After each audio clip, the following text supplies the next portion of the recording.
And welcome back, everyone, for Wild Card Week of the 2016-2017 NFL season. Time to get serious. Here are the picks.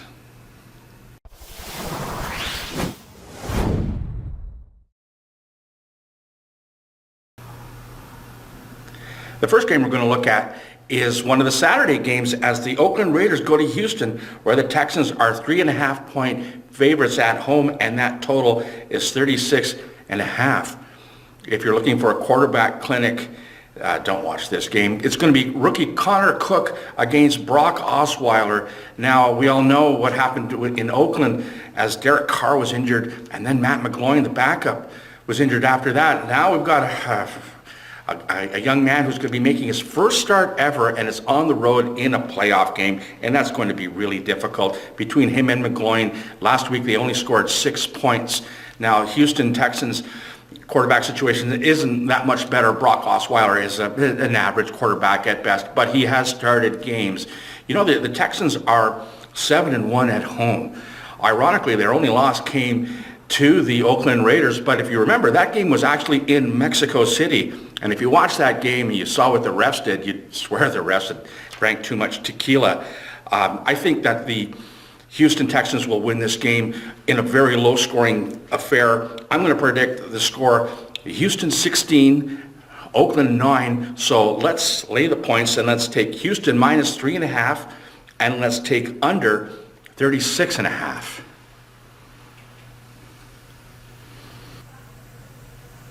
The second game we're going to look at is the Saturday night game as the Detroit Lions go to Seattle, where the Seahawks are 8-point favorites at home, and that total is 43. Both of these teams struggled down the stretch.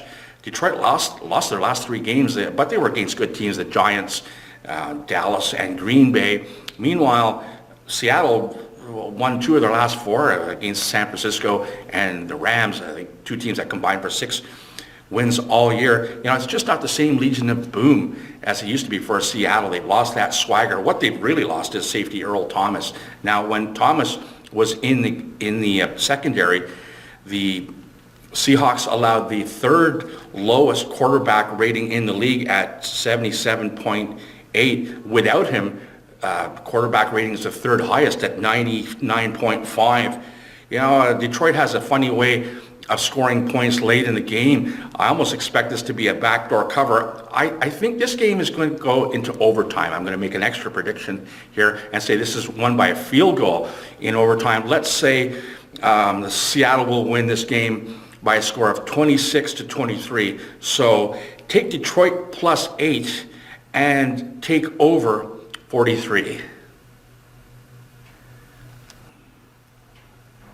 The third game we're going to look at is the first of the Sunday games as the Miami Dolphins go to Pittsburgh, where the Steelers are 10-point favorites at home, and the total is 46. Miami had a nice run down the stretch. They went 11-2 straight up. You know, they actually beat Pittsburgh back in week 6, I think it was, by a score of 30-15.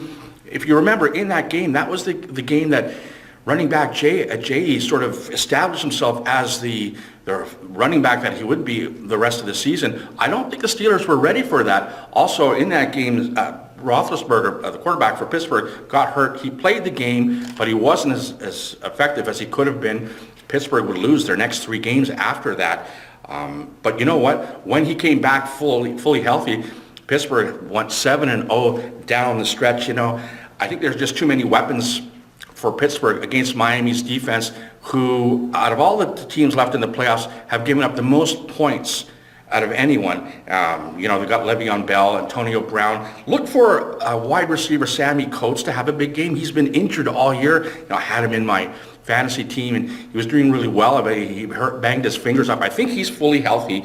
You know, it's going to be very cold, and I don't even think J.E. is 100% healthy.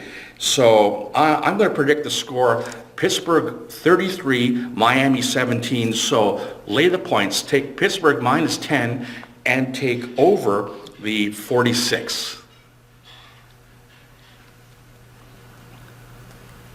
And the fourth game has the New York Giants going to Green Bay, where the Packers are 4.5-point favorites at home, and that total is 44.5. The Packers come into this game on a 6-game winning streak.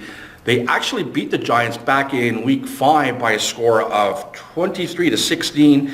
It should be noted in that game, though, that the Giants spent a lot of money in the offseason on their defense, and I don't think they had gelled at that point.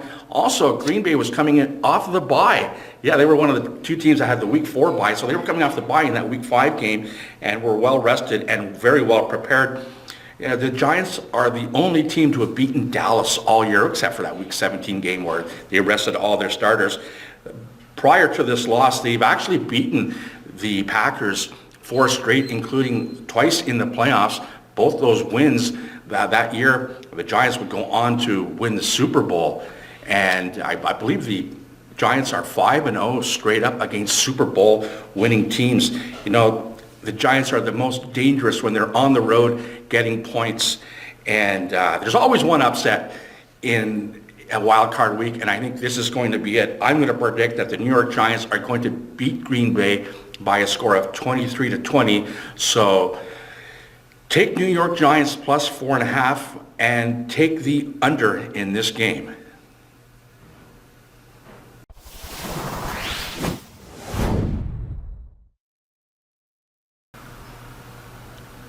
Okay, here's my 6-game, 6-play teaser bet.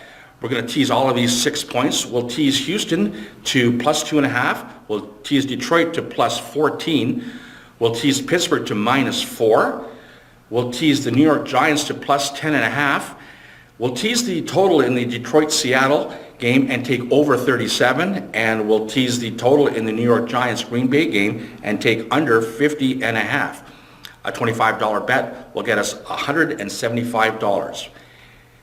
And for our Let's Take the Man's Money parlay play, we're going to take Detroit plus 8, Pittsburgh minus 10.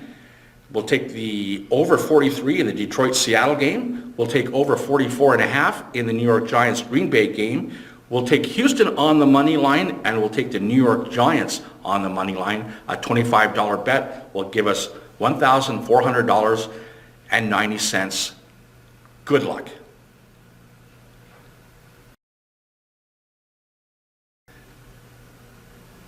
Okay, and here's a quick update for the GeoKnows Awards for Prognosticator of the Year. In the straight-up pool, Jayhawk Jet leads with 164, followed closely by Bridgewater's Finest at 163.